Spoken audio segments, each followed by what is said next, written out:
Hey everyone, James Lynch here doing a quick reaction video to the news that Charles Oliveira is out of his UFC 331 fight against Arman Tsarukyan, and instead Arman will be taking on Mauricio Ruffy.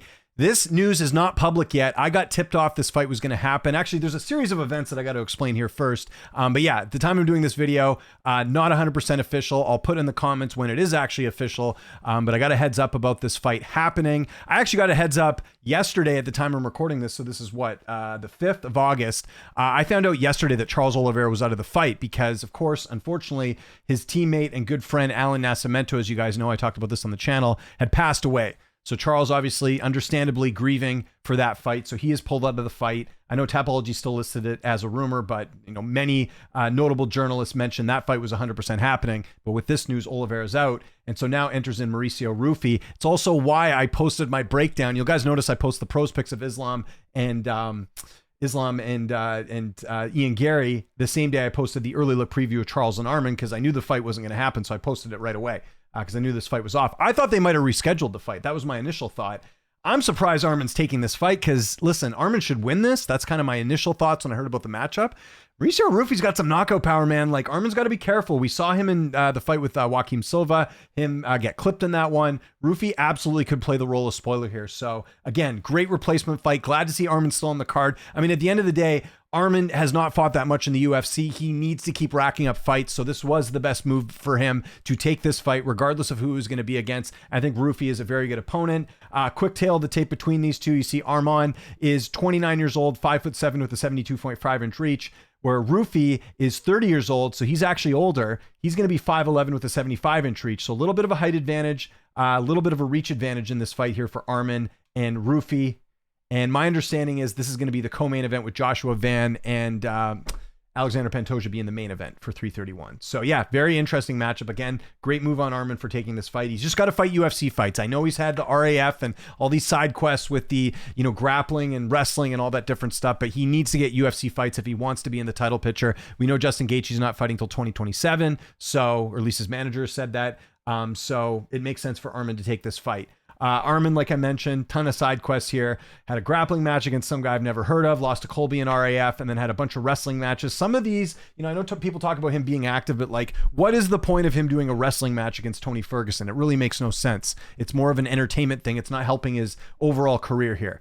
Again, fighting Mohamed Mokaev, who's a flyweight. Like, it's good that he's keeping active, but it's good to see him also fight some good opposition. His last UFC fight was the fight against Dan Hooker in November of 2025. That was a pretty dominant victory there. Still looks like he's at the top of his game. Of course, he had a win over Oliveira back in 2024, and then was supposed to fight Islam, and we know the whole fiasco that happened there with Islam and Arman, with Islam fighting Renato Moicano and everything else. But yeah, make no mistake about it, Arman Tsarukyan, one of the best, could very well be the best lightweight in the world. We don't know. We're going to find out, but this is a very good test for him, in my opinion.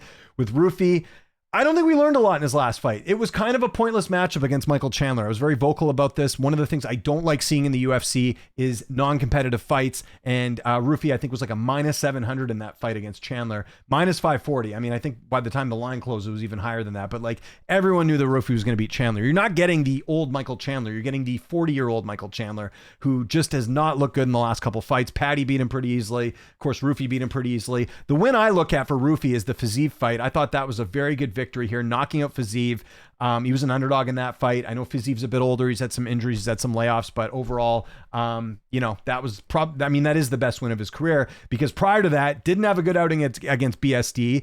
Did knock out Bobby Green, or King Green, but again, Bobby Green, not exactly a contender in the division. The Lion Top fight was way too close for comfort. That was another fight where he was a huge favorite, but didn't look like it. Right, he was -900, but that fight went the distance. That was way too close. And then obviously got the Malarkey win, who I don't even think's in the UFC, and then had the win on Contender Series. My point is, Ruffy has looked good in pretty much all of his fights except for Benoit Saint-Denis. Well, I shouldn't say that. He's looked good in most of his fights. The BSD fight, obviously not, because he lost. And the Lion Top fight, I don't think he looked good in. But every other fight, he's looked great. And the best win, in my opinion, is a Fiziev fight. But I still think there's a little bit more to be proven here. And I actually think Tsarukyan is about as good of a test as you can have outside of fighting, the current champion or Ilia Topuria, one of these top guys. I think it's a good indication. So I'm excited for that. Like, I'm excited to see how good is Ruffy. Because it's one thing to go and knock out a Michael Chandler.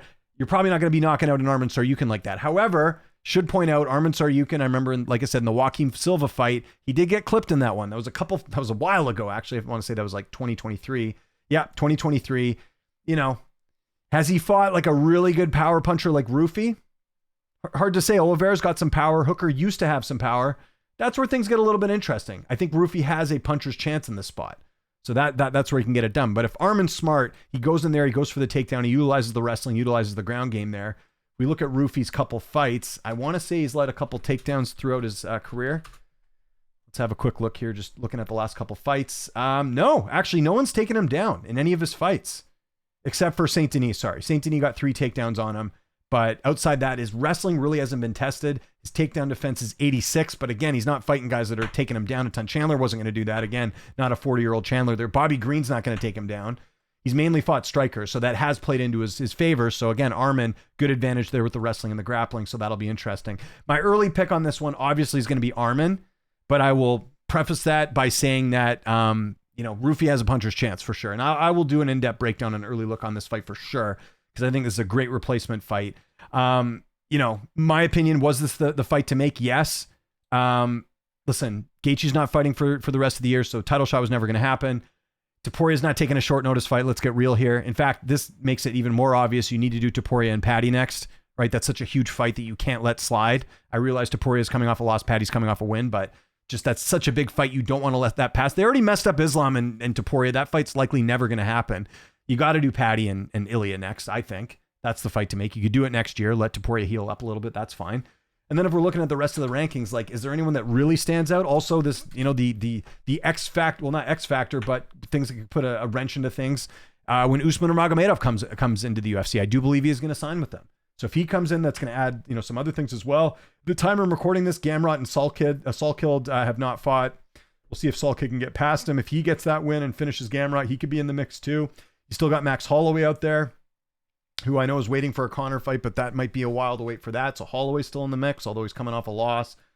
You got Pimblett, Arman, Ilya. So lightweight's really exciting right now. So I'm totally fine with this. Like, yeah, I think out of all these options here, again, Hooker's 12, Ruffy's 10. There's been some good movement. Tafik's had been a nice story, but no one really wants to see that fight. As far as I understood, I think Arman was offered Gamrot, I think it was last year, a year before, and turned it down. So I don't know if that's going to be an option, but no, I think this is best case scenario for Charles getting out. And I know there's going to be fans that probably don't understand Charles Oliveira pulling out of this and, being insensitive or whatever, not having any empathy. That's the best way I can put it. I know we're going to get comments like that, but I mean, why does Charles need to fight? I mean, he just came off a huge win over Max Holloway. He can take the time he needs. And if if you're not mentally there, we're not going to get a good fight. I would rather Charles not go into this fight and have this on his mind and not perform well. I want to see the best Charles possible. So these are things that I look at when it comes to, Arman and Charles fighting. And I do hope, despite this, we do get a rematch between Arman and Charles at some point. So I hope that is going to happen. I thought they were going to maybe reschedule the fight, but now that I think about it more, it makes sense for Arman to have this fight because they need a big fight for LA. There was some rumors that we're going to maybe do Kayla and Amanda, but I don't think you rush either of them back, especially Kayla with that neck injury. So good to see Arman still on the card, and he needs to stay active and fight. So I think it makes sense to have him fight Ruffy, and let's find out if Ruffy's the real deal. Ruffy gets this win, yeah, he's a contender. There's no question about it. So good fight here. Like I said, I'll put a note in the description when this is 100% official, but really good fight here for LA. Looking forward to this one. So I want to know what your thoughts are in the comments section below. How surprised were you on a scale of 1 to 10? Because I think at the time I'm doing this, nobody knows that Charles is out. Did that surprise you? I know when I heard the news, I was like, oh yeah, that makes sense, but a bit surprised by that. Are you surprised Arman accepted the Ruffy fight? Kind of a dangerous fight, right? Guy's got finishing ability. It'll be interesting. And who wins? What's your early prediction? Follow me on Twitter, TikTok, Instagram, @Lynch on Sports. My name is James Lynch. Thanks so much for watching, and I'll see you next time.